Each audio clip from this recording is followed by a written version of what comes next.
స్వరూపమైనను సొగసైనను లేదు అన్నట్టు మీరు మెచ్చుకోవటానికి అందగాడు ఇంకొకటి ఏదో అనుకోవటానికి లేదు. కానీ తన రూపాన్ని బట్టి ఎప్పుడు కృంగిపోలేదు.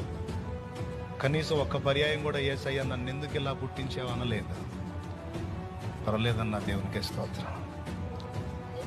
సువార్త చెప్తావా నాయస? చెప్తావా?